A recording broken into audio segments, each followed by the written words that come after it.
special guest tonight, Mr. Richard Xiao from Global X ETF. So, just a background for Richard. Richard joined Global X in 2022 as a director managing Asia. He's focused on ETF investment strategy and advisory for the Asian investors. With over 14 years of experience in the industry, Richard has held senior roles at the top asset management firms. And when it comes to professional qualification, the list is nothing short of impressive. CFA, CAIA, FRM, CMT, you name it, he probably has it. So following Richard's session, we'll also be covering the industry sector specific from our PhillipCapital research group. We have Glenn, Helena, Iqban, and Zain. So stay tuned for the power-packed lineup. With that, I'll hand my time over to Mr. Richard from Global X. Richard, over to you. Thanks, Xiaoxiong. I wanted to make sure that everyone can hear me well. Thank you.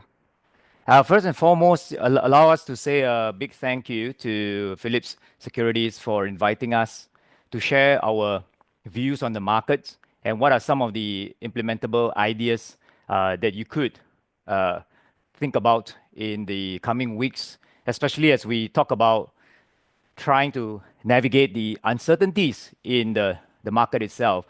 And we have seen how the entire environment or the playbook has changed. Now, majority of the clients that we talk to, they are very much into thinking of how do we navigate, one, volatility, two is where are some of the opportunities that we are looking at. So with that, allow me to kick off with a quick introduction of Global X and dive right into our views of the market. Next slide, please.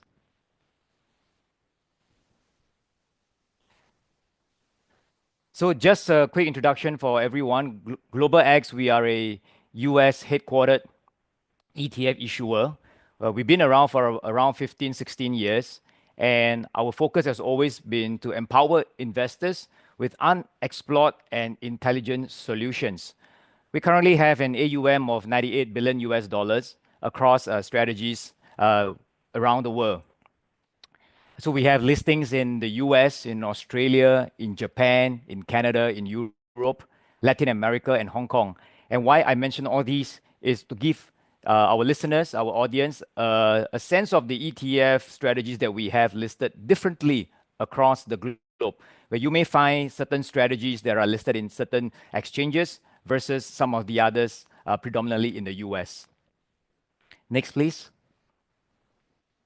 And I wanted to start off with this chart first because this is something that we believe that what we are going through now and versus what we think the future should be, it's something where we always call a cyclical versus structural theme. And when you look at the chart in the middle of this slide, if you look at the orange line, we're talking about structural changes. Now, structural themes, structural changes are brought about by big changes in terms of behaviors, big changes in terms of technology, big changes in terms of trends that we are seeing. And I'll cover a few of them in the coming slides. But I wanted to leave you with one thing in mind is when you think about structural, it goes over what we are seeing in terms of the current landscape of the political uncertainty that we are looking at. And it also goes over a lot of the short-term noises that you are about to experience, even in the upcoming earnings quarter reporting.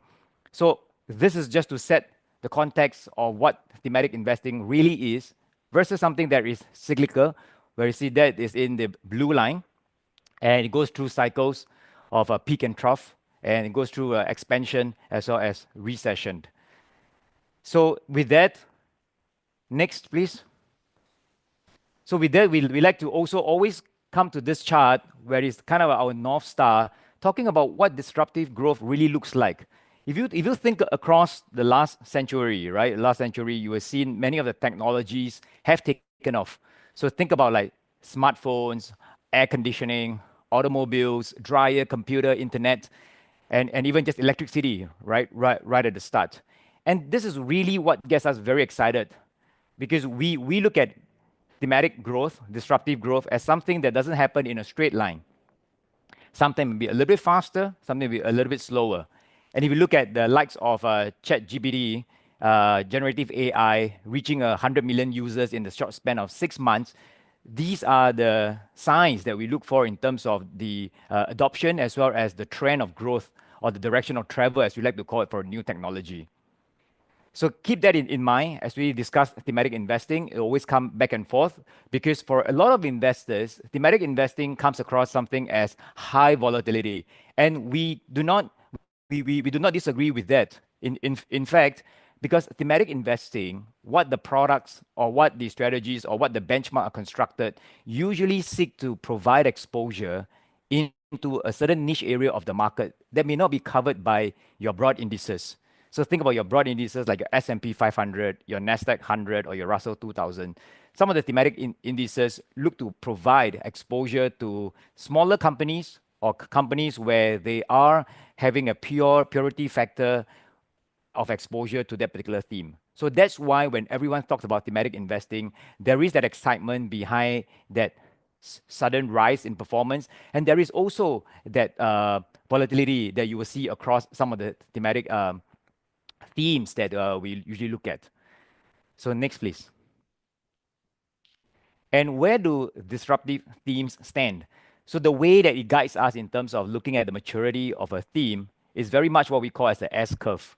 So this S-curve, broadly speaking, from the left, on the left, you see innovators.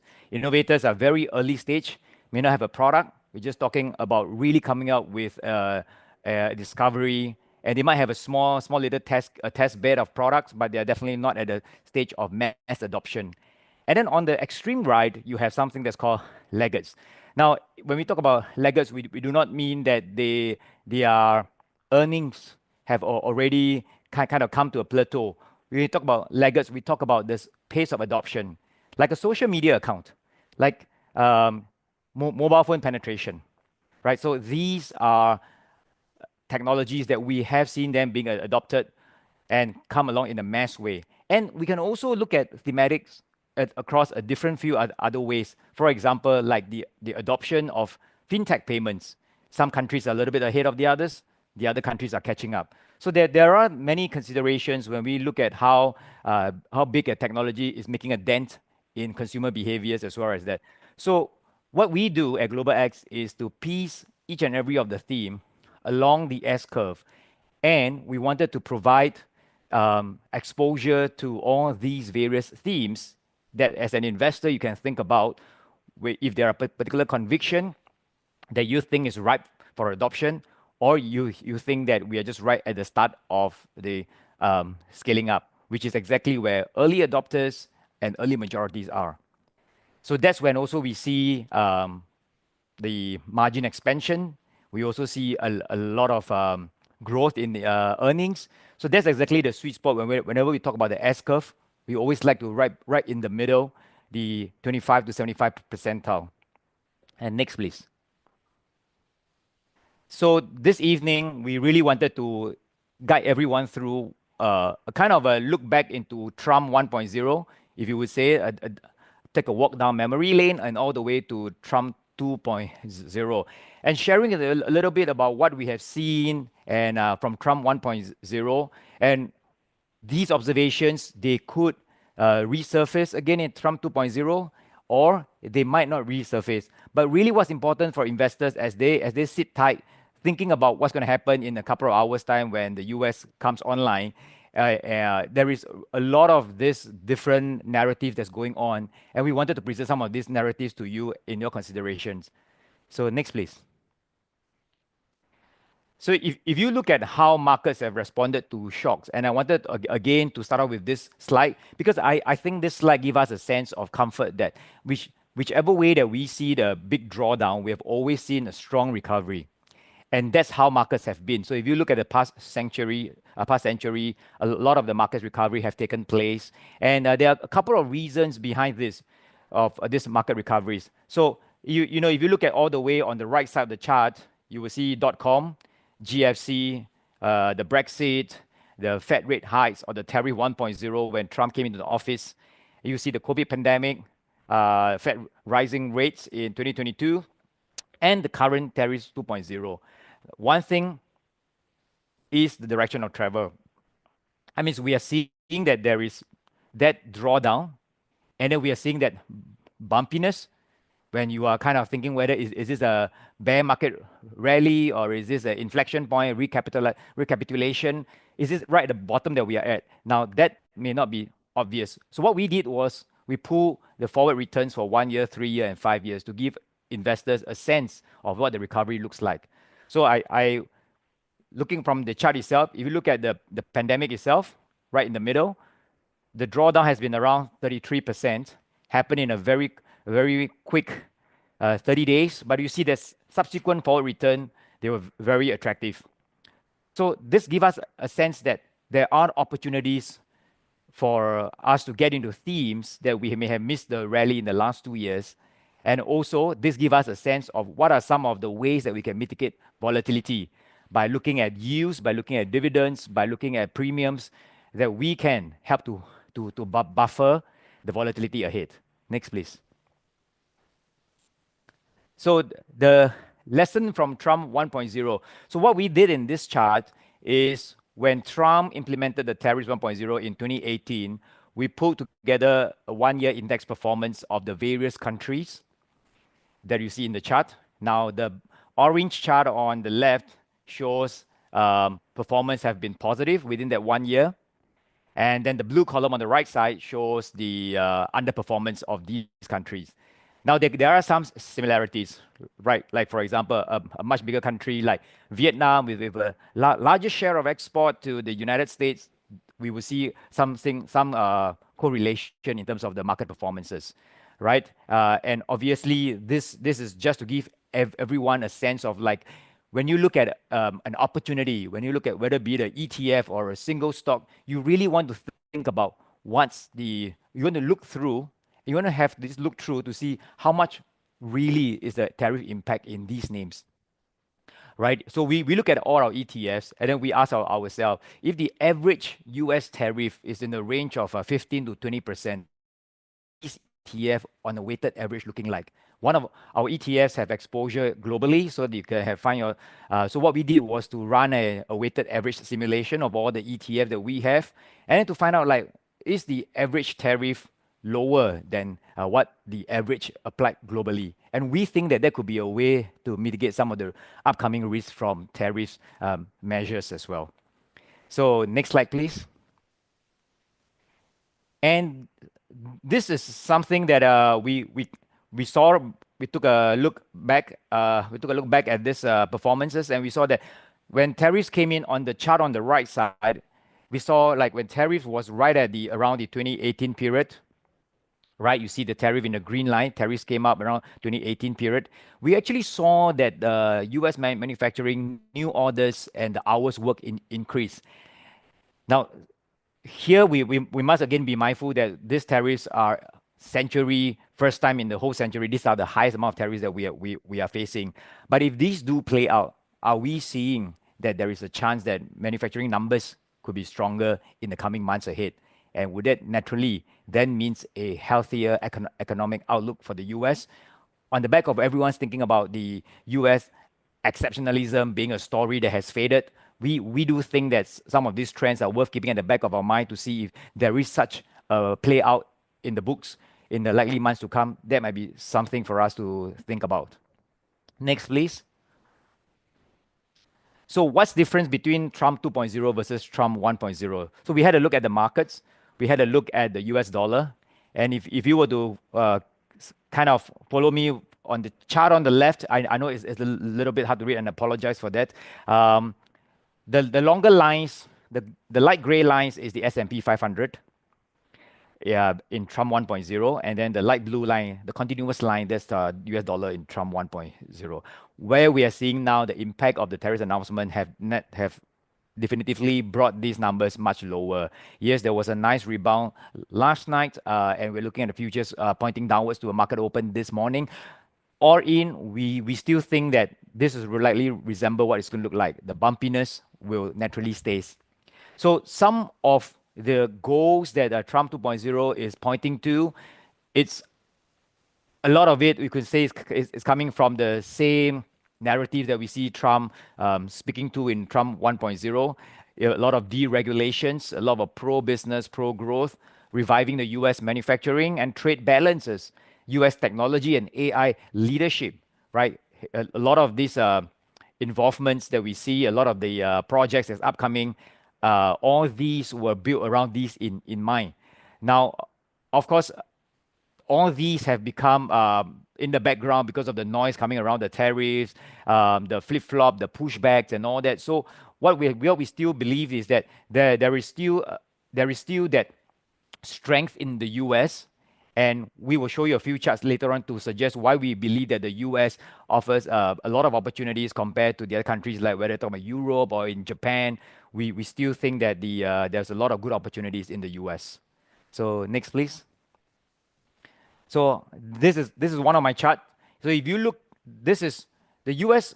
economic growth continue to outpace the G7, and also corporate earnings, as what I mentioned too, gives us the confidence that there's a lot of more quality names in the U.S. as compared to the rest of the major regions.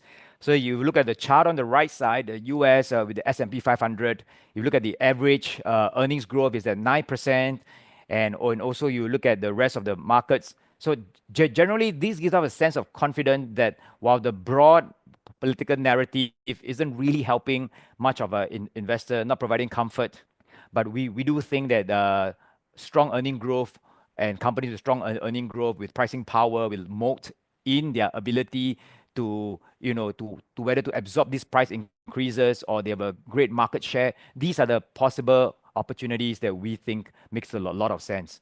And we also see that something that's not reflected on my chart is that when we look at the PE ratios of S&P 500, it has fallen below 20. Maybe a bit of a rebound has gone up, but it's kind of already coming down towards the long term. If not, it's already below the long term average. So again, this speaks to us that there are opportunities to enter at attractive prices, great entry points, and this is really tonight the crux of the my content is to let you know that if you miss the rally at some point, and together coupled with some of the trends that we are seeing unfolding, some of the thematic structural trends, there are opportunities to participate as well. So next, please. So two things for sure. Inflation expectations have gone up. That's naturally a consequence of when you think about tariffs, think about rising prices. Inflation expectations have come up. They've become unhinged. They've gone up. Consumer sentiments, naturally, these are all a reaction to what we are seeing. But bear in mind again that these tariffs do not play out just because there was an announcement on April 2nd, and then you see the back and forth. So again, there are a lot of changes, and if you think about back in the days of the tariffs, back in the Smoot and Hawley announcement back in the early 1900s, and that has led to a trade war. But what you have seen is that also over the same time, S&P 500 continues to grow. That's also on the back of two things. One, we are seeing a lot of technological innovation, a lot of technological advances that leads to better productivity, improvement in earnings. So continuously, this give us that this sets up the background for the backdrop of giving us the role as a firm, navigate those tariffs, and then come out stronger.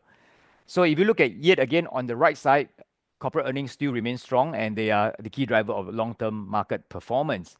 So keep all this in mind, and let's move on to the next slide. This is something that I think is very relevant in current times. S&P 500, the large cap, the Mag 7, continues to be the dominant driver. But yet right now it comes with attractive valuations. So if you look at the earnings contribution to the S&P 500, they continue to make a big portion of this S&P 500 constituents.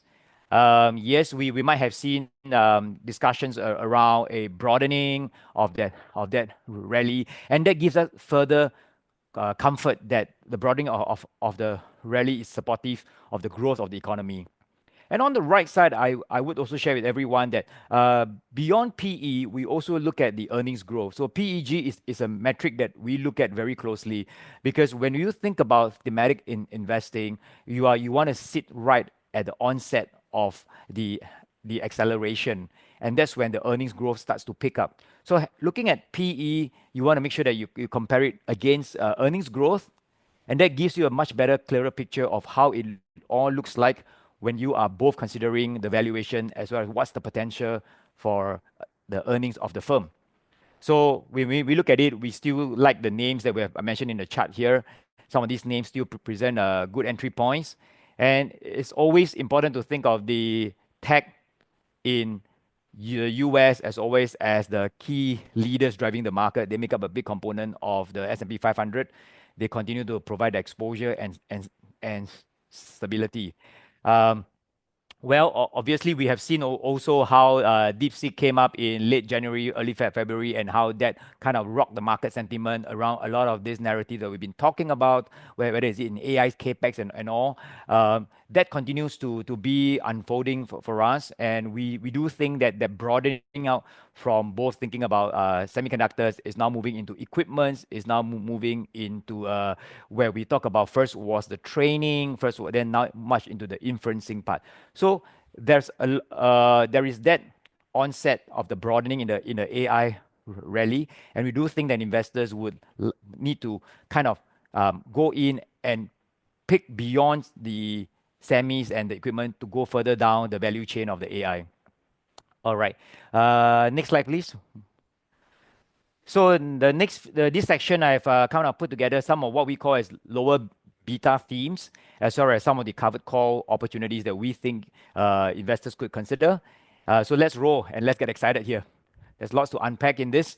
So as a thematic manager, we like to provide what we call as a chart that gives you a sense of the thematic beta to the market.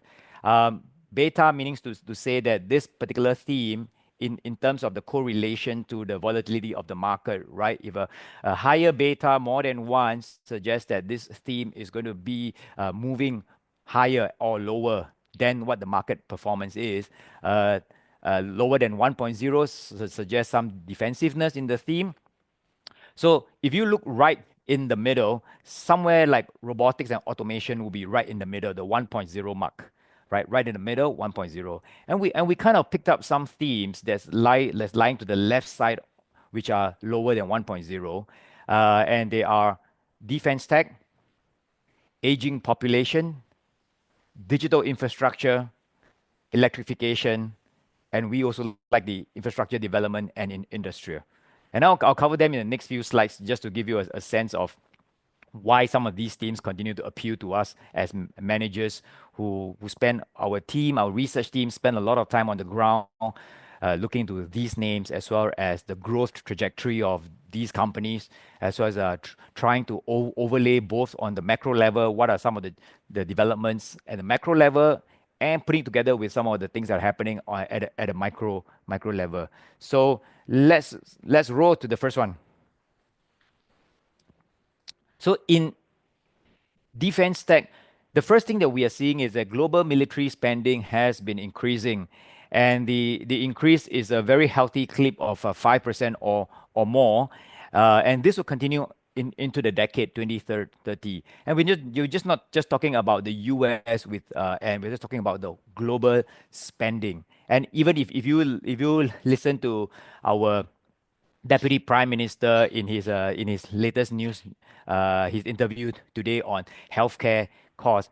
You know, he mentioned that defense spending for Singapore is still the number one in terms of percentage of GDP, and healthcare comes a close second, and it's education. So this is just an example of many of the countries we are seeing continuously invest in defense spending, and that's brought about by a few things.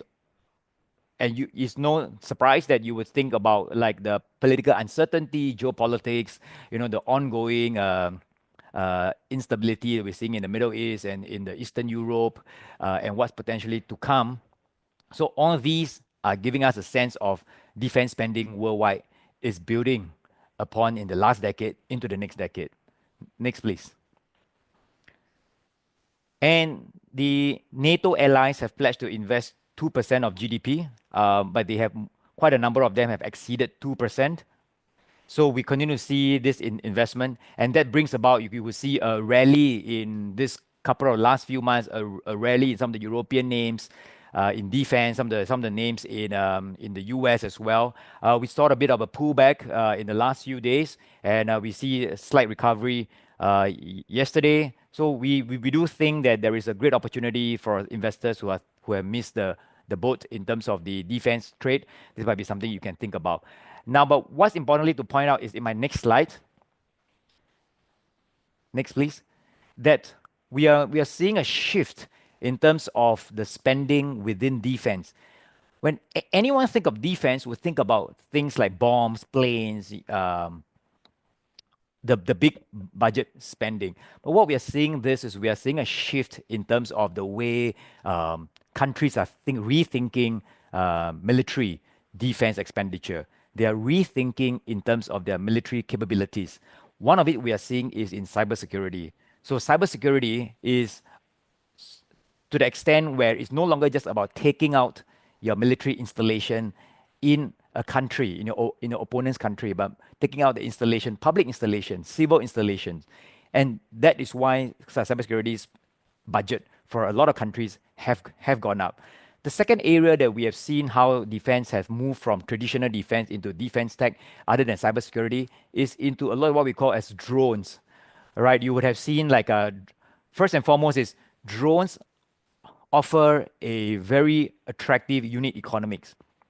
You think about a drone that is in a 5-digit US dollar figure that could do a couple of things. One, they could do surveillance. Two, they could also have attack, right? They could destroy. So they could seek, they could destroy, they could do surveillance. Now compare that to a fighter jet that costs you 30 million and upwards. So you look at the economics, it's starting to make sense for drones as well. So that cost economics is making a lot of sense in terms of the return on the investment into military spending for countries. So these two areas that we are seeing continuously to drive a lot of that adoption when we think about defense spending. So surveillance has become front and center for many countries, right? Because critical state infrastructure needs to be protected. So surveillance and looking at understanding what's happening, getting a sense of the adversaries, these are front and center now. Instead of traditionally, we think about attacking with bombs, bullets, and as well as boats and planes. So that's where you can see that has shifted quite a fair bit in this current landscape. Next, please. So moving on from defense, one theme that sticks closely and we are experiencing it even in Singapore is the aging population, and this growth is going to accelerate in the years to come. As you can see over on the chart on the right side itself, you can see that the blue line on the right side talks about the age 75 and above, the boomers generation, and it's growing by 174% over the next 30 years versus all other ages. And so a declining birth rate, reducing mortality, increasing longevity, that has brought about a couple of opportunities. One, first, we are seeing that is leading to a lot of new developments in terms of healthcare technology. Now, when you think about what is the greatest cost in terms of healthcare, is to maintain and to keep up with two things. One is to keep up with the chronic disease management. As you get older, there will be bound to be some chronic diseases, whether is it high blood or whether is it diabetic or any of these. These are not acute, but these are more chronic. Or they could have moved from an acute disease management to a chronic disease management, right? And Singapore also, we are talking about right-siting our care program, which means to say we move them away from the hospital beds into community hospital to places where we talk about further away from hospitals. That is to alleviate the workload of our care providers. And how do you be able to ensure that monitoring continues to take place for this remote care as well? That's when technology comes in. So you think about the internet, you think about AI, helping to streamline data, analyze clinical data and all. So there is a lot going on in healthcare, a lot going on in the aging theme. And I wanted you to think about it also from that perspective as an investor is it a bit more of a defensive play in the current environment. So next slide. So this just clearly shows that the aging population expenditure will likely go up, and this is where the opportunities for companies thinking about taking the the opportunities within the senior generation, the senior population, and looking at where the opportunities are. So you will see that a lot of companies are slowly going to be spending a larger bit of investment into this category of their business revenue as well. So cut across many, from big pharma all the way to even your aging homes, to talk about your healthcare tech, to talk about even like your telemedicine. And so this is going to be like the whole suite value chain of healthcare, because it starts all the way right from identifying the disease, to coming up with solutions, to personalizing the medicine, and finally to even like having a post surgery care or long term care in those remote kind of healthcare setting, right? Where you're no longer in the hospital, as I mentioned earlier. So moving on next. So that's where we just mentioned AI-enabled drug discovery, medical devices, tech-enabled consumer care. Think about your ability to monitor your heartbeat, monitor your vitals, and then to send this to the doctors who collate them to kind of pick up signals. And also to look at analytics and software solutions that could help doctor decipher and to come up with more personalized prescription, and also to come up with more accurate diagnosis and all. So that's part of what tech-enabled health is happening right now. Moving on next. So the next theme is closely related to US electricity generation.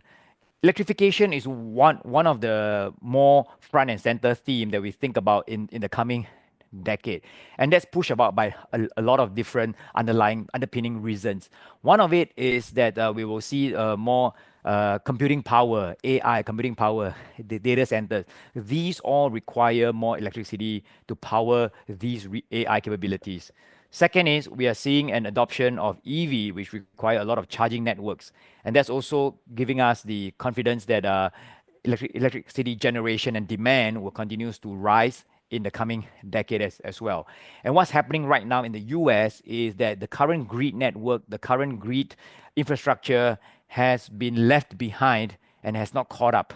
As to compared to the other countries like Korea or in China or in other places, the US has not caught up. So there lies a big a gaping hole that we need to pump in a lot of infrastructure to keep up with electricity generation, utilities, grid network, smart storage system for power and all. So that's where we are seeing this opportunity unfold.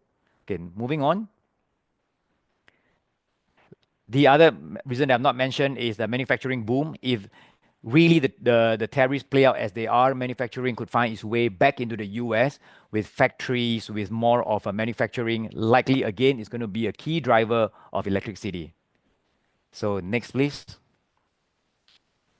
This is, I covered this, so I will just skip this. Basically, just to let you know that for grid infrastructure is we are looking at a time where the latency to go live is getting longer and longer. So we definitely need to ramp this up in order to meet the needs of digitalization of AI. So that's where we are looking at this potential. And obviously, underpinning the infrastructure would be your renewables energy generation, including like nuclear as well as wind, solar, and all. But that's where we think the impending need is to quickly ramp up the state of the infrastructure. Next, please. And that's exactly where we have been pointing to, and that gives us a lot of a conviction that we see that the theme of US electrification requires significant investment into the grid infrastructure. Next, please. US data center, we continue to see US data center is another area where we look at the growth of AI. And very quickly, I just wanted to say that in order for AI to become something where monetization will happen, broadening will happen, adoption increases, is when the entire ecosystem of data center, cellular towers, small towers, in order for AI to reach the hand of the consumer, this entire chain has to take place. So it's not just from the data center, but you have a device that's running on AI, handset upgrades, but we need in between the connectivity as well as the cellular towers, as well as the small towers as well, and the power generation. So this gives us a sense of like as AI move closer to the consumer, there lies the need for the data infrastructure, digital infrastructure to come up to speed as well. And that's one way that we will see this broadening, and then we will see that it gets cheaper, and we see the adoption increases. So what we're seeing is this playing out right now, and we are only at the first part. We have a lot of us have covered, which is the semis and the chips, and now we're looking at the next part where it will bring the AI capabilities into AI applications. Okay, next please. So AI investments, this is just a quick chart to show that the asking rental rates for data center have gone up tremendously. And we're looking at a 10-year high. It continues to stay high. Even if there is a moderation of demand, we still see that the asking rentals have gone up very high. And if rate cuts were to play out, data center becomes a great play for REITs, thinking about the inverse correlation with REITs and rates. Next, please. And this is the deployment of the macro and the small cellular towers to help accelerate our AI-driven applications. So that's kind of where we are seeing the shift as well. And moving on next. And you can see this is just a data center REIT performance versus the S&P 500. In 6 of the 9 years, you see data center REIT has outperformed the S&P 500. So we do think that this is a more of a lower beta play to an equity play. This offers you the yield opportunity as well as it writes to the AI story. Okay, next please. And the final one that I'll cover is that after thinking through your equity exposures, where your stock picks are, where are you looking in terms of the growth? The one thing that we find that a lot of investors are also thinking about is how do I monetize volatility? And we want to monetize volatility right now when volatility is high, and we do not know which way the market will go. But what we want to do is to be able to monetize at the highest possible yield so that it can help us to weather some of this underperformance that we will see. One way is through high dividend stocks, great cash profile stocks, high dividend payout. The other one is to monetize volatility. So if you move on to the next slide for me, this is how a covered call strategy work. What we try to do is we sell calls to collect premiums. So higher volatility equal higher price for the call options, equal the higher rate of returns for the seller who sell the options, right? And then what we want to do is that as a result, these options premium that you collect in a high volatile environment becomes your return when you consider the total return from a capital as well as from a yield return. So that's what it's trying to show you, the different environment and how you perform. But what I really want to show you, and it's in my last slide, is if you have used covered call strategies across the period of 2002, which is where we had the .com all the way to now, and that goes to show you in the blue line where you use a S&P 500 covered call strategy, which is again I mentioned is selling call options together with buying the underlying S&P 500 constituents, versus a pure beta S&P 500 strategy. You are seeing that there is this in terms of that shielding effect. So to see the blue line has lesser volatility compared to the orange line, which is just a beta S&P 500. So as you think about it, the challenge of using your own option strategy is that you have to be able to roll the strategy, take note of the expiration, and also is a margin strategy. Now, if you do not want to manage this, if you are good at this, and I've seen investors who are good at this, there is another alternative is to just look at a covered call ETF as an option.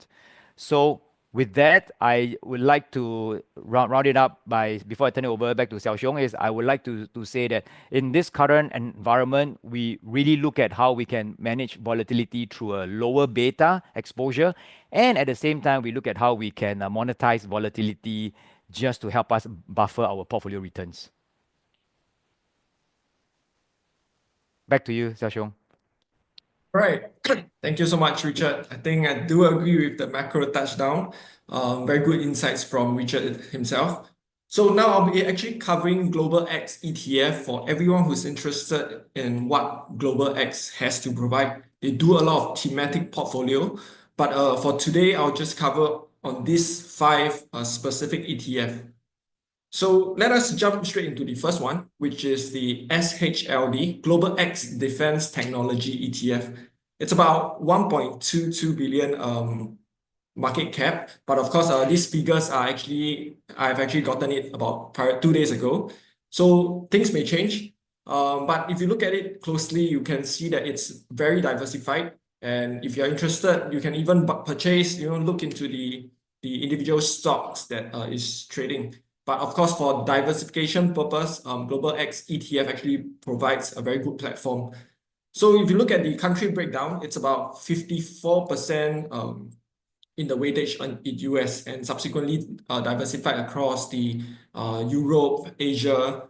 So this is how Global X actually manage volatility and at the same time take advantage of it. So for the next slide, I will actually touch on the technical analysis. So once again, this chart is late to the game. It is actually about 2 days ago, which I gotten this chart out. But yesterday, very good news from Trump, pause in tariff. So if you look at this ETF itself, SHLD, it should be about 47 to 48 US dollars right now. So back to the prime top and maybe even breaking the resistance portion. So these strategies for the ETF is actually focused more on the cybersecurities, defense tech, which in terms is high growth as the economy moves towards more AI usage. And what Richard mentioned, AI incorporation into the daily households. So next ETF, it will be the DTCR, digital infrastructure. This ETF mainly focuses on REITs. If you look at the sector breakdown, it's about 59% in REITs, and then it's diversified across US, China, and even Singapore itself. And if you want, you can take a look at the top holdings. We have some Capital, DC REITs inside, and a lot of different REITs. And all this information, which I really like about Global X, is that it's all available on their website. And it's literally free for you to access. So if you are curious about any thematic portfolios, do head to their website. Just a simple click into the ticker code or even any thematic that you are interested in. It's just a click away. So next slide, I will touch on the technical analysis. And once again, this chart is already off. We're looking at about 16 US dollars for DTCR probably right now. And this ETF itself, once again, focus on REITs focus. It's more for the long term where data centers and digital infrastructure improves with the growing demand of AI. And subsequently, this ETF as well will grow with corresponds to that. The next ETF I'll touch on is AGNG, the Global X Aging Population. So this ETF in particular actually caught my curiosity, and it's a very specialized ETF for aging population because it is a real thing. If we take a look at all around the globe, US, Japan, Korea, even Singapore itself, we are facing this aging population problem. And this ETF helps to actually invest on those innovation in terms of health tech to improve quality of life for the aging population. So the next slide, you see the technical analysis. Once again, the price chart already moved, but this particular ETF has been growing relatively well across the years, and it's mainly focusing on improving lifespan, quality of life of the elderly. So it touched a lot on health tech as well, which Richard mentioned that is one of the top spending for countries after defense. Next will be HEAL, HEAL. If you search it up on the Nasdaq web, you should see this HEAL itself. You should be able to check out the price as well. So health tech is by Global X, which focuses more on healthcare. materials supplies to improve the healthcare side. And this particular ETF focuses more towards the US, but nevertheless, it's quite diversified out to the other markets as well. If you look at the top holdings, you'll see Hims and Her, which is actually a tele healthcare service, which is quite popular in the US. And subsequently, you'll see all the different diversification. And lastly, we have covered calls ETF, which Richard mentioned about. So XYLD is by Global X themselves. Market cap is 2.8 billion, which is very big. So what this ETF particularly do is that it will sell covered call and then return the dividend to clients. Subsequently, you guys will actually receive a monthly payment of dividend, pretty high. You guys can check out the yields on Global X website as well. So Global X itself, they provide a lot of thematic ETF. Once again, you just head to their website, globalxetfs.com. You can check out all their different thematic ETFs, which provide all range that you are curious in. So with that, all the mentioned ETFs that I have went through today is actually available on Poems. If you guys want to trade, they are all tradable throughout the US stock exchange. So please do not hesitate to check them out on the Global X website first before you guys invest. I have also seen some participants raise hand in terms of questions. We have the Q&A box. Please post your questions over there, and then subsequently we will try to answer them by the end of this session. So there'll be, for my portion, I'll hand my time over to Glenn, who will be touching on the industry specific. Glenn, over to you. Hey, thanks so much, Xiao Xiong.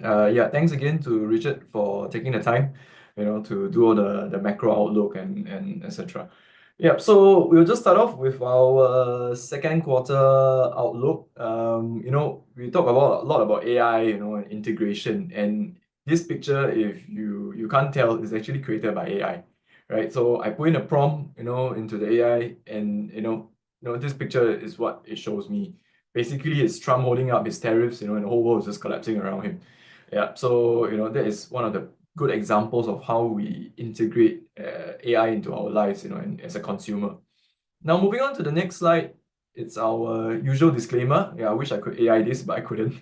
Yeah, so this disclaimer is just basically saying that everything we take is from public sources, and also to please, do reach out to your financial advisor before you make any form of investment. Yeah, now moving on to the next slide. Yeah, so a brief content, we put in the sector impact from the tariffs and what we believe, how severe the impact will be on certain sectors, our investment teams, stock picks, as well as a recent initiation that we did, and the TA, followed by the Q&A. Now moving on to the next slide. Yeah, so sector impact from the tariffs. Yeah, so I'll just quickly go through all of these sectors, and these are the sectors that we do cover, right? We couldn't put all the whole US market into this slide, otherwise I'll be taking almost an hour. So firstly, for the auto sector, we believe that the impact will be very high. A lot of the US-made vehicles, although they are American-made, right? But a lot of the parts do come from overseas, right? They're just assembled in the US factory. So, expectations is for the price to increase by around $2,000 to $5,000. And for imported cars, this will increase by up to $20,000. And that's a huge sum if you think about it in the terms of the price of the car. For your US consumer, you're looking, maybe 40, 50,000. That's almost like a 50% increase, right, for imported cars. You might be asking about Tesla. Yes, Tesla will also be affected, right? They do have factories in the US, but certain parts, right, if you think about their batteries and all the lithium-ion batteries, that comes from other countries. They don't say where, but we highly suspect that it will come from China. So the tariffs will definitely hit Tesla as well. It's a smaller portion, maybe 15, 20%, but that, their cost of goods is really so high. They're trying to cut costs to fight with the competitors, and that will actually lower the profit margins that they have. So I think Tesla will also be hit, apart from all the reputational things that Elon Musk is facing with the whole brand image. For the banks, it will be a medium impact. There is no direct impact from the tariffs, right? If you think about bank, they don't have any physical goods. But what we believe is that there will be overall in the whole economy there might be weaker loan growth. Right, a lot of the US, most of the banks are based in the US. A lot of their loans are in the US. Right, so if let's say a small business owner, or multiple small business owners, they do get their goods from China and then they resell it, in one form or the other, right? They might be getting a certain part, and suddenly the part has been, the cost for them increased by 100%. Like, where is that going to flow to?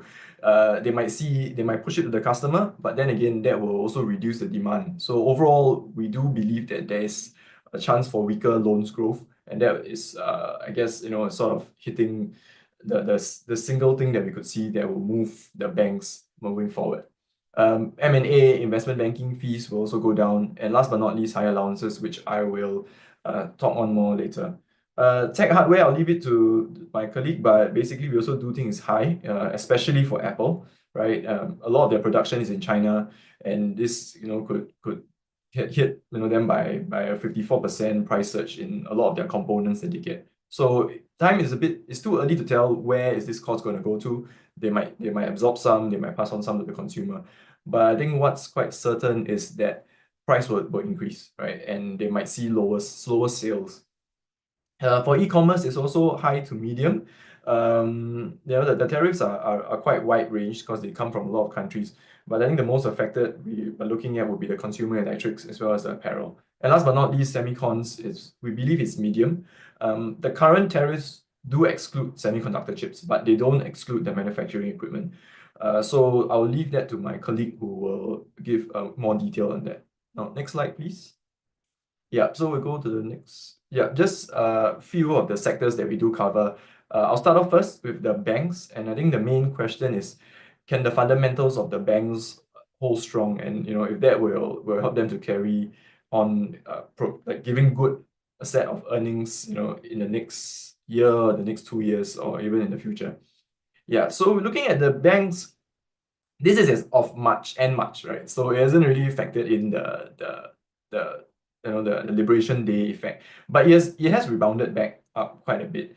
You can see the most interesting thing is that while rates went down, the banks, we're using the Dow Jones Bank Index, which is basically a summary of the bank's share price, actually has improved. You'll be thinking, oh, rate cuts mean the banks earn less, but why is it that their share price is going up? That's partly due to a strong set of earnings, right? They're doing very well. And also multiple other factors, which I will slowly go into the next few slides. Now, moving on to the next slide. Yeah, so this is a quick recap of the fourth quarter results review. You can really see that non-interest income was what helped the banks grow. Right, it ranged from 10% all the way up to 60%. So we saw that investment banking, asset management, wealth management fees were the main driver for growth for the banks. And we could see the EPS was also very healthy. And that is really the main reason why the bank's share price actually ran up. Now, moving on to the next slide, we'll be looking at the net interest income and net interest margins. So it has continued to grow. Net interest income in particular has continued to grow despite the rate cuts. And that is a very, I would say, contradictory statement to many out there. You're saying, oh, rate cuts mean the banks earn less. But what's interesting is that the cost of funds for banks in the last, let's say a year ago, was extremely high. And the loan yields that they were getting couldn't keep up with the cost of the funds that they had to give out, right? And with the rate cuts, it came a bit of a reprieve where the cost of funds for the banks, started to decline faster than the decline in the loan yields. So if you see in that way, it's a bit of like, the margins are actually slightly improving, right? Because the denominator is declining faster than the numerator. So in that sense, the banks are actually earning more. And hence, we see that the net interest income and net interest margins have continued to rise, even though rate cuts have come in. Now, moving on to the next slide. Yeah. Another factor that we believe that is beneficial for the banks, is that the normalization or the steepening of the yield curve has benefited the bank's net interest income and net interest margins as well. The banks, what the bank's business do is they usually, they borrow long term and they try to lend out short term. So that's how they make that difference in the price. So now when the yield curve was inverted, they couldn't really make that difference. But now because the short term yields are going down, they're able to they're able to make this better spread for the banks, and that's what we believe has been happening. Now moving on to the next slide. Yeah, another, I think I mentioned it earlier, but we do believe that loans growth might weaken, if the tariffs really do come in, right? It has recovered at a slow and steady pace for the last couple of quarters, where you're looking at around low single digit. And the guidance from the banks have all been around their low to mid single digit. But I think that those guidance are really hard to use now, especially with the whole change in the environment, right? And we believe that it could decline slightly. So we could be looking at maybe really a very low single digit, 1%, or even a flat loans growth. Yeah. Now moving on to the next slide. Yeah, I think this is quite important because the worry for the banks is not just that loans growth is weakening, but that allowances will go up for the banks, right? So that is basically people who cannot pay money, because the cost of living is now increased, with all the goods going up, prices going up. So allowances, surprisingly, in the last quarter, did rise slightly by 6 basis points quarter on quarter, but it's still below the pre-pandemic level, right? We haven't seen it rise very sharply, and majority of the increase in the past dues and charge-offs was coming from credit card. So credit card had this huge resurgence in the last few quarters, and with it comes also higher charge-offs and higher allowances, which is why that contributed mainly to this increase. But if you look at the chart here, you can see that it's still really nowhere. It's still not really at the pre-pandemic levels. So I think we'll see a slight uptick maybe in the next few quarters if the tariffs really do come in, and I think it will sort of stabilize. My next slide will explain a bit better. Yeah, next slide. Yeah, I think one thing we need to look at when we look at the allowances would be the reserve coverage ratio. So that's basically how much reserves that they have. And I think the US banks have been quite prudent in the sense where they are keeping a higher reserve coverage ratio as compared to pre-pandemic, because they were hit by the pandemic, right? So a lot of them realized that, okay, we need to increase this ratio to ensure that they do have enough funds to cover themselves if, say, allowances shoot up or charge-offs shoot up. So it's just some sort of a reprieve, to look at this figure and say that, okay, it's still much higher than the pre-pandemic levels. So they do have some form of coverage for the banks. Now, moving on to my next slide. Yeah, I'll be handing over to Iqbal, who will be covering the semicons. Thanks. Thanks, Glenn. Now I'll be talking about semicons. Next slide, please.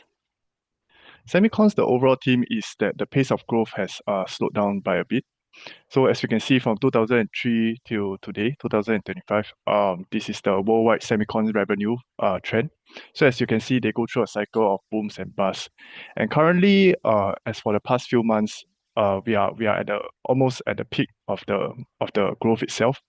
However, it is worth to note that you may think that the growth has slowed down by a bit, but however, it's worth noting that it is still at an 18% growth rate year on year. Yeah, so that is worth commenting. Yeah, next slide, please. Next slide, please. Yeah.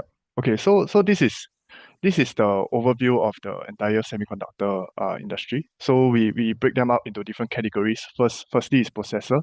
So this company deal with processor chips, for example, NVIDIA and AI. NVIDIA and AMD, they produce the GPU and CPU chips. For memory-wise, we have the companies that produce the DRAM and high bandwidth memory chips. For equipment-wise, we have companies that produce equipment in order for TSMC to produce the chip itself.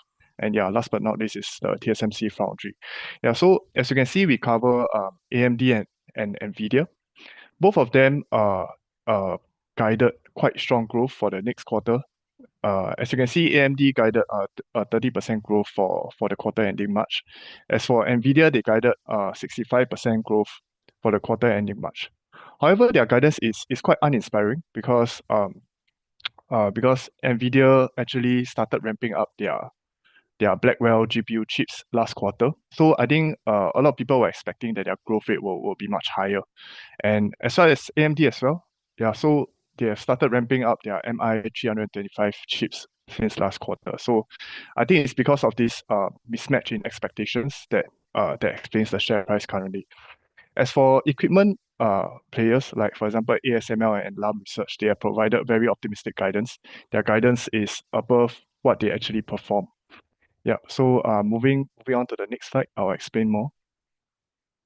Yeah, so as you can see, the different categories of semiconductor revenue are broken up by their revenue growth. So as you can see, for the red color and the light blue color line, they represent the processor and memory chips. So even though we can see that the growth has the pace of growth has slowed by a bit, it is still worth commending that the expected growth rate is still at 65% year on year for the next quarter itself, which is at a very high rate.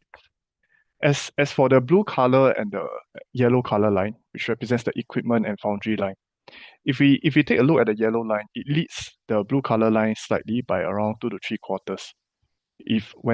For example, when the foundry revenue picks up, the equipment revenue will pick up 2 to 3 quarters later, and also vice versa. If it goes down, then equipment will go down as well.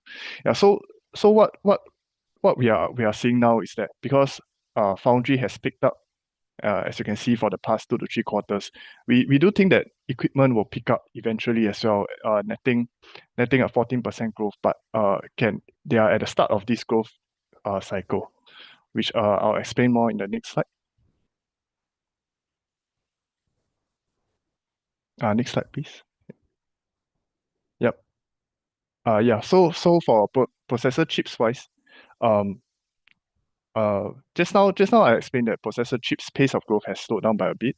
However, as you can see here, if we compare processor chips revenue to big tech capex, in this case, my big tech, I collected data for Meta, Microsoft, Google, and Amazon. So they are very closely correlated. So even though there is a slight slowdown in pace of growth, we do think that because big tech have been guiding record capex guidance of 72 billion for the next quarter. So we do think that the processors chips revenue will be supported by this growth. Yep. Next slide, please. So now we'll be talking about semiconductor impact from the trade war. So as for the categorization is the same as just now explained. For processor chips, most of them outsource their manufacturing to TSMC itself. And for memory chips, most of them outsource to the different plants across Asia. For equipment companies, they have plants across US and across Asia as well. And for foundry, they have most of their, for TSMC, they have most of their fabs in Asia. As for their revenue breakdown, it is shown in the third column. So we think that for the fourth column itself, this is our view if tariff were to kick in for semiconductor chips itself, because currently it excludes semiconductor chips. So in the case that tariff were to be implemented to include semiconductor chips, we think that processor will face a very high impact from the tariff, because they have a very high percentage of revenue to the US, because they outsource most of it to TSMC.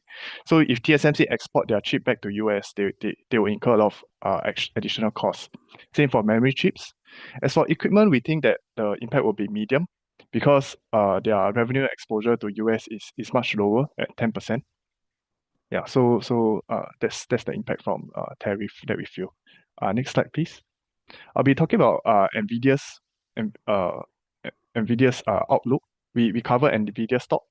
So as you can see in this slide itself, NVIDIA we do expect them to clock in a very impressive growth of 85% year on year. However, if you can see the red line represents the growth percentage. 85% seems like a lot, but on the chart itself, if you can see on the axis on the right, 85% is lower compared to the kind of growth rate they experienced in the first quarter of last year itself. Yeah, so based on the x-axis, the quarters is additional 1 year, because that is NVIDIA's fiscal year itself. Yeah, so for NVIDIA, even though they clock in, they are expected to clock in very impressive growth because they have started ramping up their Blackwell chips. They may not be meeting analyst expectations of even higher growth. Yeah, so this may explain the kind of share price performance that they are facing recently. Currently, we have an accumulate call for NVIDIA we do think that the demand for NVIDIA chips far outstrips their supply because of the demand will come from the big techs capex as explained in the previous slide. So we do think that there's a lot more demand for the AI chips as compared to how much they can supply. Yeah. So next slide. Yeah, for AMD itself, a lot of attention is on their data center segment. Data center makes up around 50% of their revenue. However, it is the fastest growing segment within AMD itself. The other segments include, for example, your PC, CPU chips. Yep. So for AMD's data center segment itself, they recorded very impressive growth of also 91%. Yeah. So for AMD itself, even though the growth is very impressive because they have ramped up their MI 325 GPU chips in the last quarter. However, their guidance is not as strong because AMD CEO did not provide a very concrete guidance of how the first half of this year will perform. She only mentioned that the first half of this year will perform similar to the growth rate of the second half of last year. So this spoke analysts a bit and also didn't really meet expectations of the market. And that may explain the share price of AMD recently. However, overall, we do think that AMD will face a very high growth because they did guide their revenue to experience a 30% year-on-year growth. And this is being supported by their CPU segment itself also, because their CPU is still continuously gaining market share from Intel itself. We estimate that AMD has around 25% CPU market share as compared to 20% market share in 2023 itself. Yeah, so currently for AMD, we have an accumulate call and target price 120. Yeah, so that's all from my end. I'll hand over the time now to Helena, who will talk about cloud. Thanks. Thank you, Iqbal. So I'll be sharing about cloud. So the main theme for the cloud is we think the demand is still very resilient. Next slide, please. So we take a look at the public cloud services revenue. It has been growing at a CAGR of around 23.8% year-on-year over the last 2 years. And this growth has been pretty healthy with no sign of slowing down. So majority of the revenue is still coming from enterprise, moving from on-premise to cloud. At the moment, it's no longer a question of whether they want to do it. It's more of when they're actually going to do it. And we're still at the very beginning of this trend. So the demand is still very resilient. Next slide, please. If we take a look at the CapEx spending of the big players, which is Microsoft, Amazon, and Google, there seemed to be a slight decrease in the growth rate. But with that being said, 50% year-on-year increase in the next quarter is still a very huge increase. So the cloud players, they're not really cutting back in their AI investment because in this line of business, investment takes a very long time to be able to start generating revenue. And all these 3 companies have indicated that they're confidently investing such a huge amount right now because they are seeing more than enough demand coming in. And they need to make sure that they prepare ahead and has the extra capacity required in order to meet that very resilient demand. So for them, it's more of a worry that they missed out and did not invest enough and ultimately not able to compete with other competitors instead of worrying that they actually overspend. So that sends a rather positive note on the future of the cloud industry. Moving on to the next slide, I'm just going to talk a little bit about the impact of trade war on cloud business. So we think there's very minimum demand impact because cloud services, it does not involve the transfer of physical goods. So what does affect cloud services is the increased hardware costs. So tariff on the imported hardware like servers, GPU, network gears, they're going to increase the cost of building and maintaining the data center. The providers, they might face squeezed margin unless they pass the higher cost to the consumers. But we think growth is unlikely to slow significantly due to demand resilience, even when they pass the cost to the consumers, because it's a work necessity. So people are unlikely to cut back a lot just because there's a price increase. Moving on to the next slide, because we cover Amazon, so we're going to be sharing a little bit more on that. So Amazon, their AWS posts a very strong 90% year-on-year revenue growth, which is their 4th consecutive quarter of growth, about 15%. Their growth is remain, and this quarter's growth still constrained by supply chain delay. So if you, as you may know, AWS has a much higher margin compared to the retail services. Was only 15% of the entire revenue. It's actually bringing in majority of the profit. So Amazon is really pivoting more to the cloud business right now. So we're seeing the continued margin expansion will definitely enhance profitability in the long run. So when it comes to Amazon, people worry about the retail sector after the tariff coming in. So of course, Amazon will be taking the hit. It will increase the cost of imported goods, particularly those sourced from China, because Amazon operates on a high volume, low margin model, which means the higher imported costs could either squeeze their already really seen retail margin or be passed on to the customers through the price increase. We think Amazon, they do have third-party marketplace, so that kind of gives them a level of flexibility because many sellers, they source and price their own products, so Amazon doesn't have to bear the entire burden of the tariff cost. And another positive for them is that this is something that all their competitors will be facing as well. So when everybody is increasing costs, likely people are still going to choose Amazon because their competitive advantages, like they deliver very fast. But nonetheless, they will definitely be taking the hit.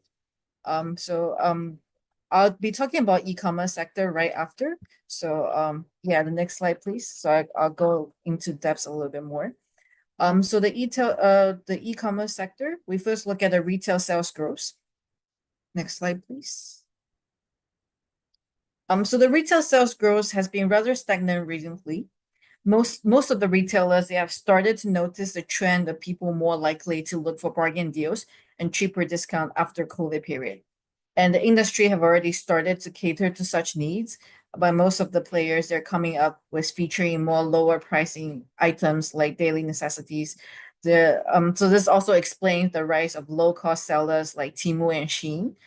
And the next slide, e-commerce penetration, on the other hand, has been growing slowly but steadily. This is because after COVID period, more people, they actually get used to purchasing online. And with more people now sourcing for cheaper deals, you usually get the cheaper deals from online. So that kind of increased the e-commerce penetration slightly. Moving on to the next slide. So once the tariff kick in, of course, there's going to be a huge, next slide, please. I think we're missing a slide here. So once the e-commerce impact from the trade war kicking, it's of course going to be tremendous, and this is going to affect. Yeah, it's here. It's going to, and all the e-commerce players are almost going to be affected by it head on. We did some different classification based on the different kind of e-commerce company we have. But just to clarify, the impact difference when we say high or modest is really in comparison. Just because we say modest doesn't mean the impact is not strong. It's just as the entire industry will be feeling the immediate pain. So the first sector we find is first-party retailers, which is, for example, like Amazon's own retail operation or like Walmart. So for them, the impact is high because these companies import goods directly and hold inventory. So tariff on Chinese or other foreign good will raise their cost of goods and squeeze their margin or force price hikes. So for these players, they might need to shift their sourcing or renegotiate with suppliers or try to absorb the cost increase. For the second category is the third-party marketplace. So for example, eBay, Etsy, and Amazon Marketplace also does that. So for this sector, the impact is moderate because they act more as an intermediary and they typically do not hold inventory themselves. So the sellers on the platform, they might face higher costs due to the tariff, and they might pass it to the customers, but it does not really affect the platform itself. But of course, potentially, it's going to lower the sales and the platform revenue might decline when the GMV slows. And the third party is the direct-to-consumer brands. So it's like big brands that sells internationally, for example, like Gymshark.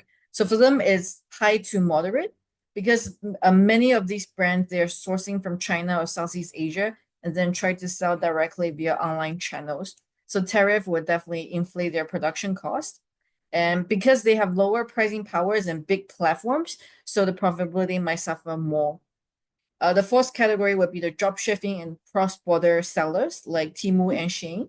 For them, the impact is almost deadly because most of the goods is coming from overseas, often China, and they're shipping directly to the customers. So tariff is directly applied to these products.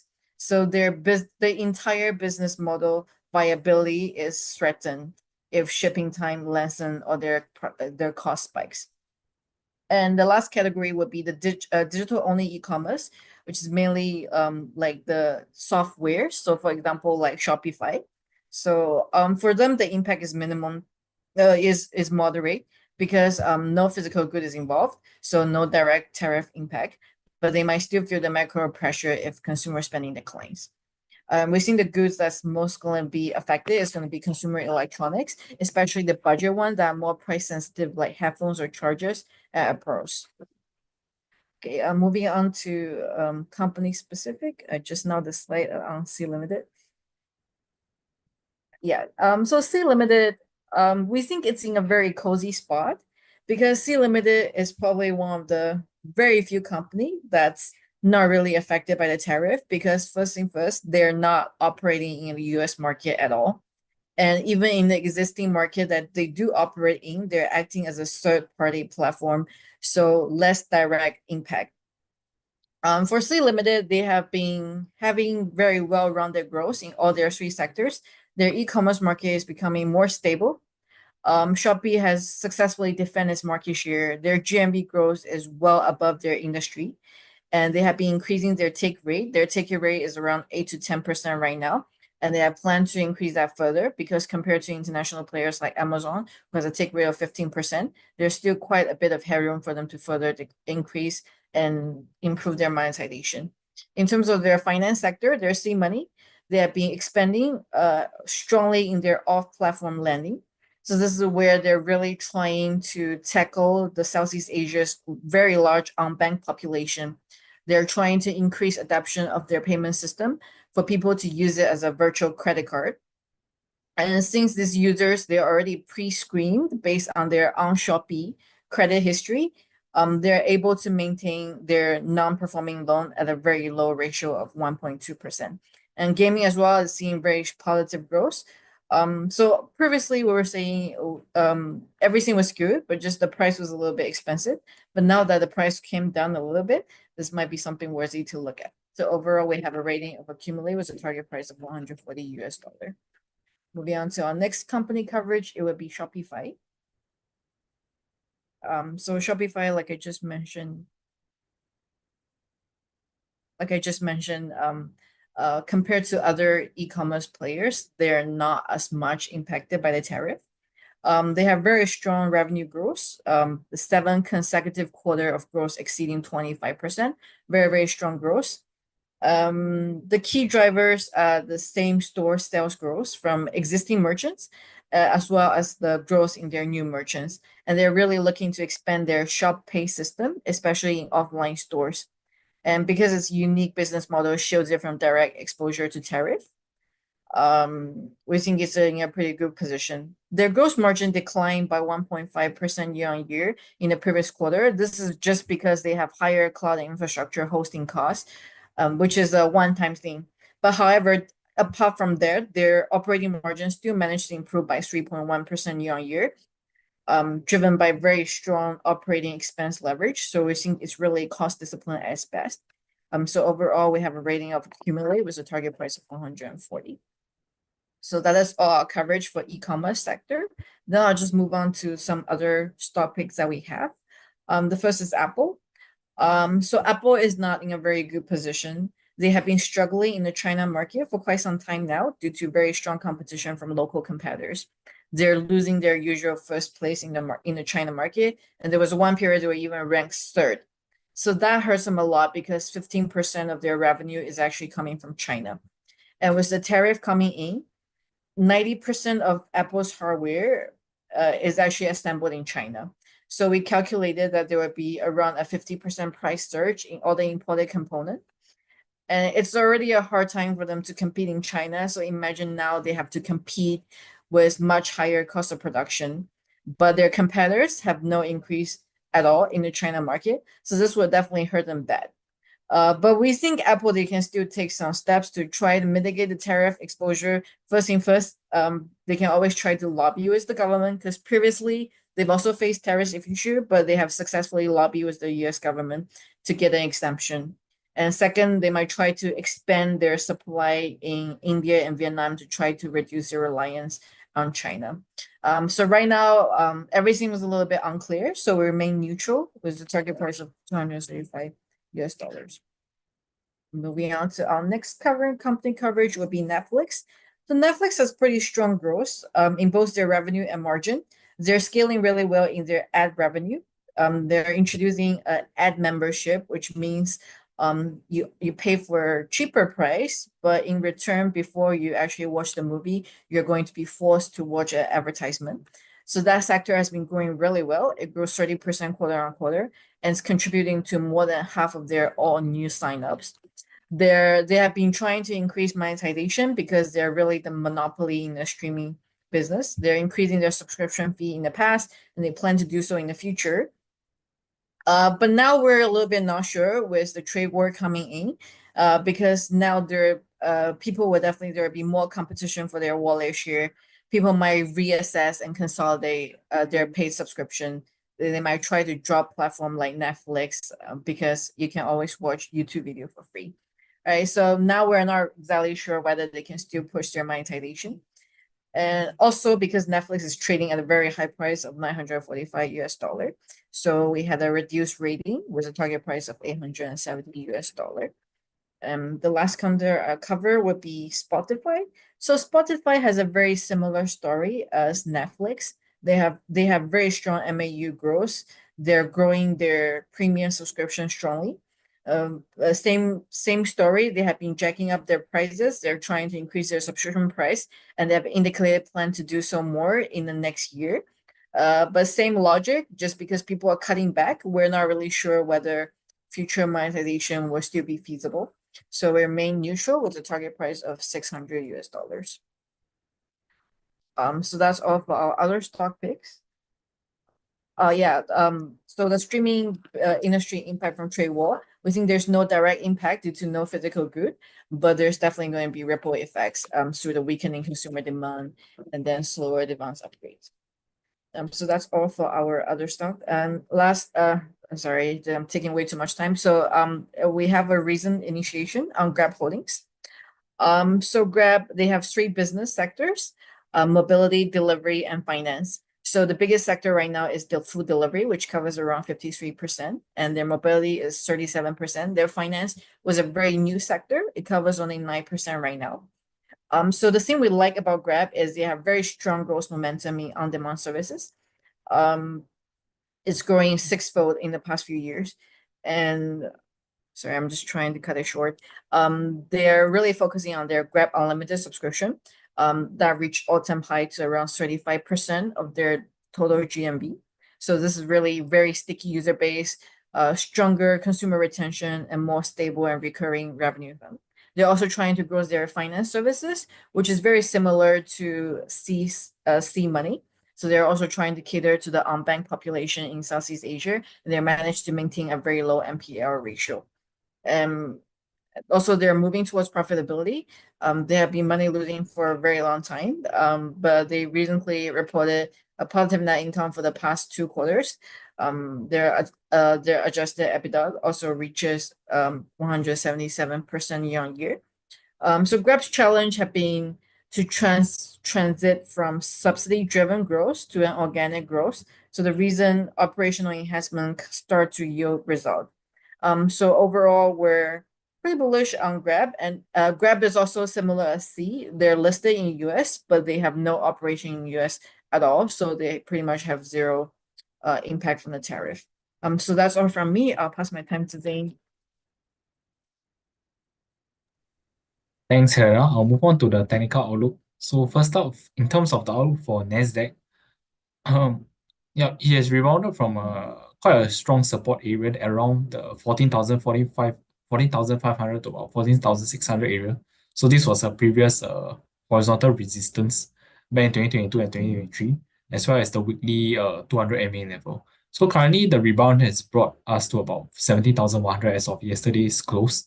I think over here, 17,300 and above, there should be some resistance because this was the breakdown of an uptrend channel earlier this year, as well as an upward support line. So I think currently we are doing a bit of a retest, which is likely to find resistance. So in terms of the outlook for second quarter, I think we could still see the index turn a bit lower from the current levels to trade about 15,500 to 15,600 area, where it will be a bit of a sideways consolidation between the current support as well as a resistance area.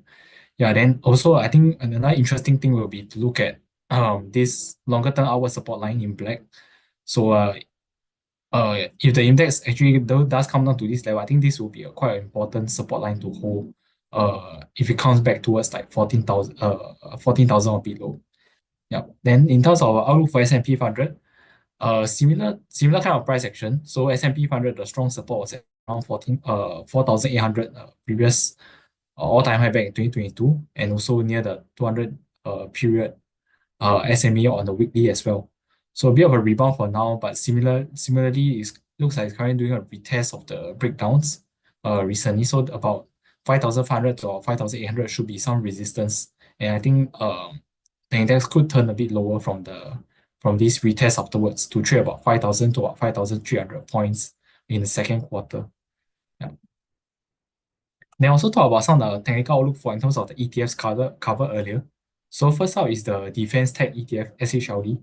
So this one is maintained a very strong steady uptrend in this ascending broadening wedge highlighted in blue, as well as the 20 SME orange line has also been quite a good support level. So currently it's showing some strength after last night, but if there's some dip towards close to 40 to 43 area, I think it would be quite a good support to possibly enter back. The next one is on the data center infrastructure, digital infrastructure ETF, DTCR. So for this, it currently looks like it's doing a pullback towards the confluence of supports closer to about $13.60. So previously, this was a previous resistance turn support.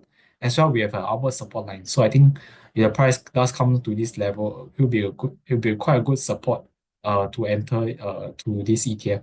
It's about $13 to about $14 area.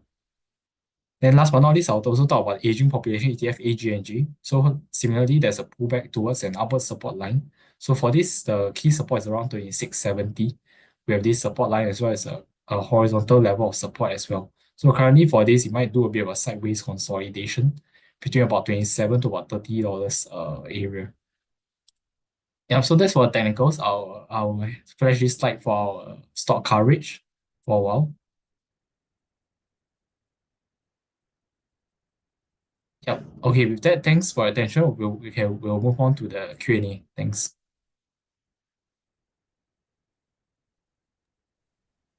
All right, thank you so much, Zane, for the technical analysis portion, and thank you all the research analysts and as well as Richard for all the insights for today.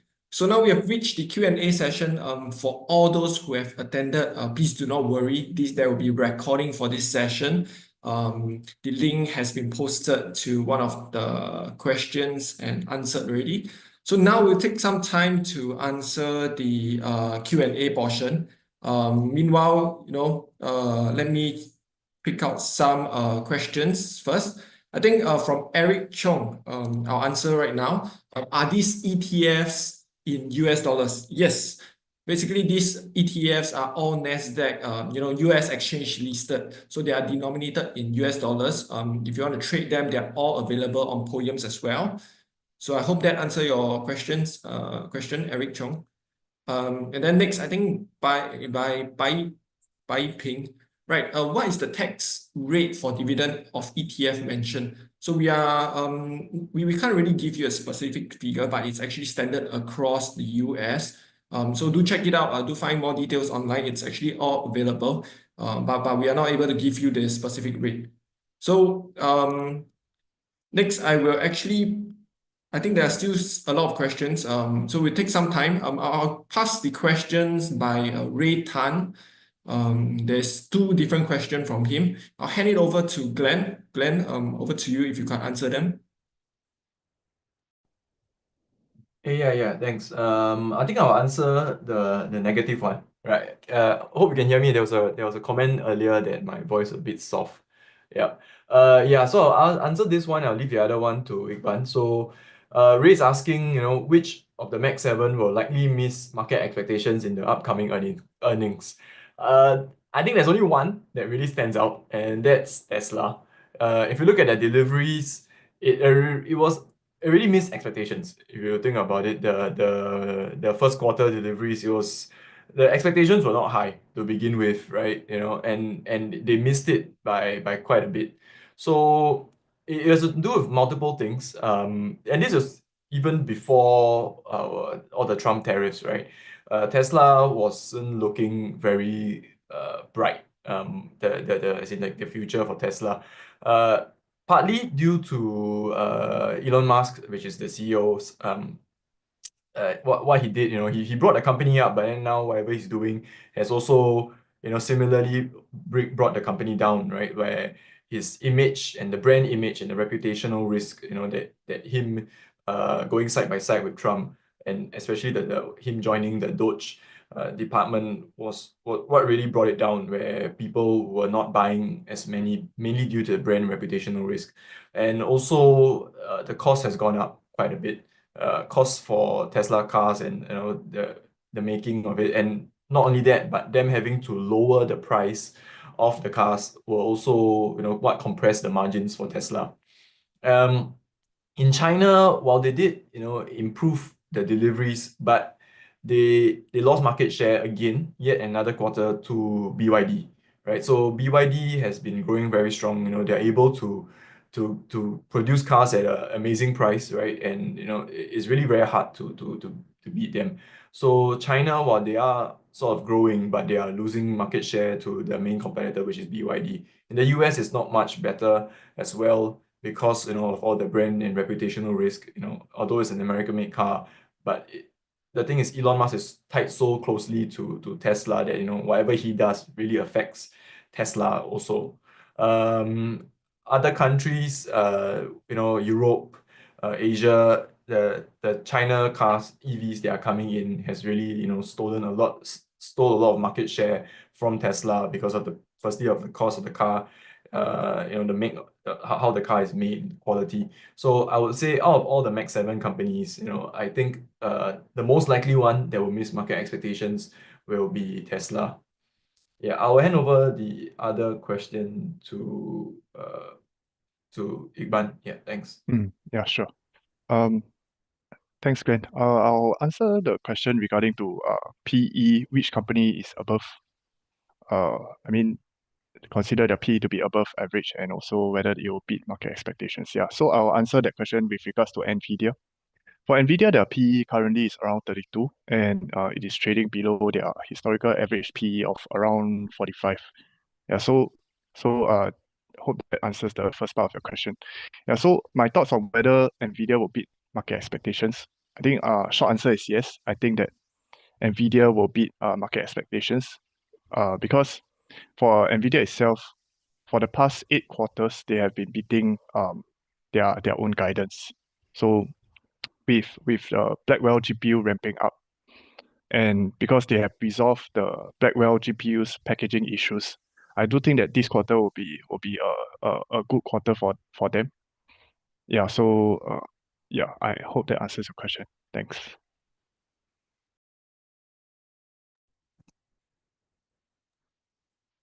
I would just All like right, thank you so much, Oh, Iqbal. sorry. Yeah, I would just Ling, like to supplement Glenn's question just now.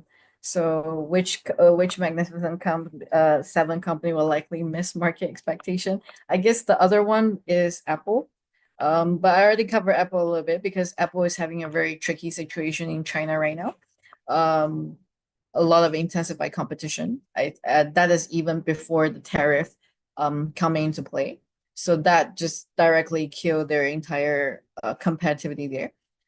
So that is going to be a concern. Another concern they have is their AI integration. So all eyes on their new product cycle, whether it's the new AI, Apple AI is going to drive the next product cycle. And all eyes on that. But recently, their competitors like Samsung, they're also coming out with features. So previously, when Apple say they have the smart CV, where they can be like smarter than before, they can help you to do analyze information. Samsung has similar stuff where, for example, if you want to buy concert ticket, you can just ask the phone. They're going to search all the platform for you to come up with which platform on which day you buy it. It's going to be the cheapest ticket. So there has been concern that their AI features compared to its competitors, there's nothing fundamental there. So yeah, Apple is another company, I guess, that might potentially miss market expectation. I'll be going through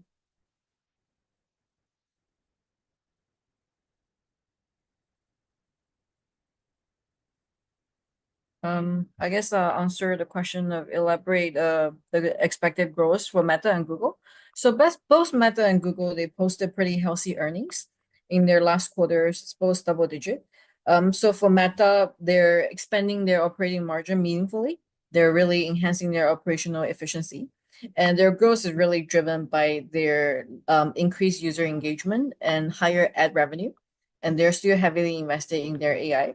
A similar story for Google. Google, they have been posting really healthy revenue growth as well, which is mainly led by their Google services and Google Cloud. And they have indicated that they're going to continue their heavy AI spending, especially in cloud, significantly, given the huge demand that they see.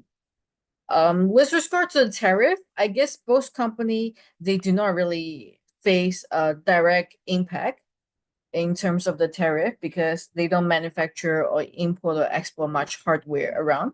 And both Google and Meta, they're originally already banning mainland China.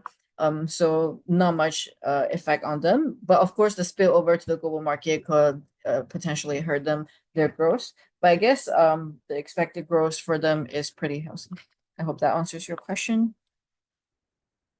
Yes. The remaining, I guess I'll pass back to the team. Yeah, maybe I'll just take the last question here. Regarding the US manufacturers going to do well under the tariff war, and their component parts from overseas, what about digital innovation in manufacturing? Yeah, and which companies will do well here? Yeah, that's the plan, right? You know, that's Trump's big plan, right? That's what he's been saying all along, that, you know, the reason for the tariffs is so that the manufacturing sector in the US will do well. Yeah, but you're right?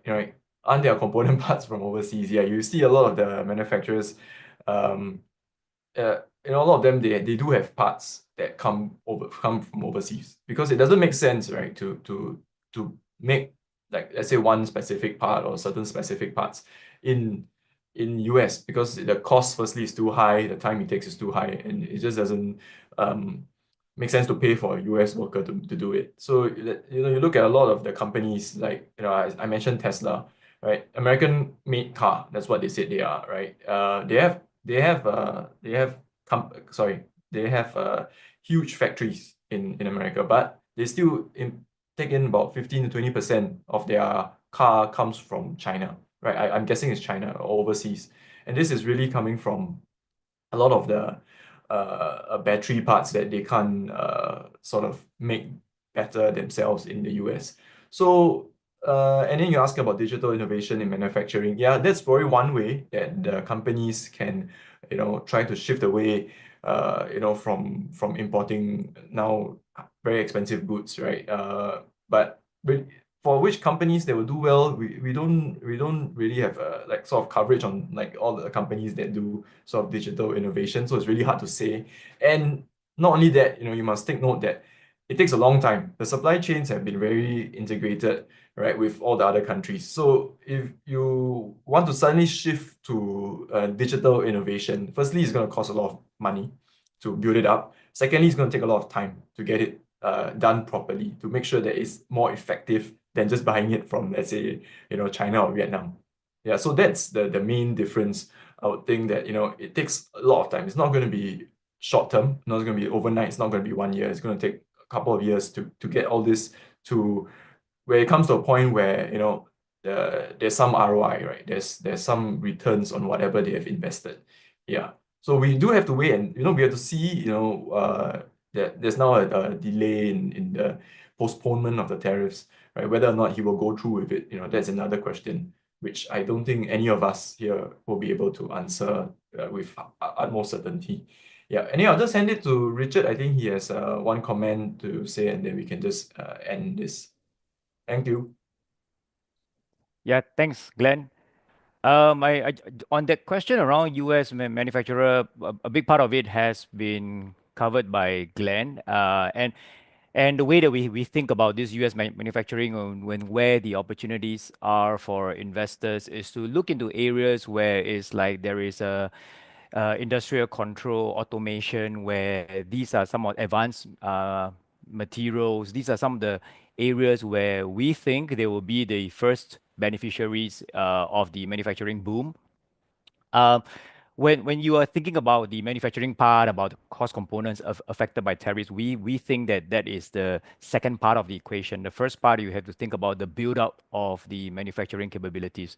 So think about the firms, the engineering material firms, the advanced engineering material firms. So pretty much we would see some of these expertise that is still homegrown in the US, automation, control, advanced material, advanced engineering, and some of the transport that we are seeing, transportation company who have to deliver these materials into the various sites, construction sites. So these are some of the things that we feel are the early beneficiaries of a manufacturing boom. And obviously the next part where you think about the how does it all play out in terms of the cost structure with tariffs and all, I think that's the second part. But any investors who are thinking about, I want to get in front if whatever that's been set aside for the X from the US, like your Infrastructure Reduction Act, which is the Inflation Reduction Act, the US Chips Act, and that if there is still a big part of it that has not been allocated. And I think the other question is, would there be a repeal under the new administration, which I think there are a lot of support from both sides. So it tends to be more bipartisan than saying that it's not going to work out. But there are also pockets where we do think that there could be more contentious, like some of the EV credits that we've been seeing. But in general, if you were to kind of think about like the infrastructure rolled out, the build out, right, then you look at names that really plays into this part of the early upstream part of the build up for the manufacturing boom. And one final thing I'll just touch on is there is a quick question on gold. So we look at gold, we saw a bit of a pullback. Gold went as very far up above 3,000, a bit of a pullback. And obviously the question then everyone's thinking is, if the pullback, why should the pullback have happened, right? I mean, if it's in a risk-on environment or risk-off environment, then naturally gold should rally further. So there are a lot of technicalities that goes below the gold trading and gold investing, and that could have led to unwinding of positions. That's why gold pullback. It was just one of those uncanny days where you see dollar pullback, bond pullback, as well as stock market pullback, the three major pullbacks. So that's sort of a bit of that gold that came off quite a fair bit. So overall, we still feel that gold has a great outlook for risk mitigation, risk hedging, and it continues to.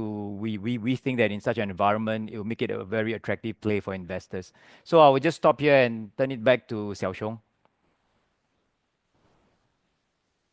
Thank you so much, Richard and team, for the insight. So we are getting a lot more questions concurrently. So please, if you guys got a lot of questions, do post it on our Poems community website. Our Poems community group on Poems Tree. We have a lot of different analysts there as well to help out with the questions. And then do take note that tomorrow we're going to talk about the Japan stock. So if you got time, it's during lunchtime. Do check it out on the Japan market as well. So time is running short, 15 minutes. Do help us fill up this feedback form, as we will appreciate it a lot to actually improve in the subsequent SSP for PhillipCapital. We will try to cater to your needs. So do let us know what you're looking out for and what we have missed and have not answered you. So the market will open in another 15 minutes. We're trying, we actually went beyond the time catered. We apologize for that. But we want to provide you with the utmost information and have you guys ready to invest in the upcoming session of the volatile market. So please provide us with your feedback. We greatly appreciate that. And the team here, thank you so much for having us here and being able to provide you with this quarterly outlook. So for those who are preparing for US trade, do make your part. In 15 minutes, market will open. Hope the market is good today and subsequent days. Wish you guys all the best in investing. Thank you so much for attending this webinar. Thank you.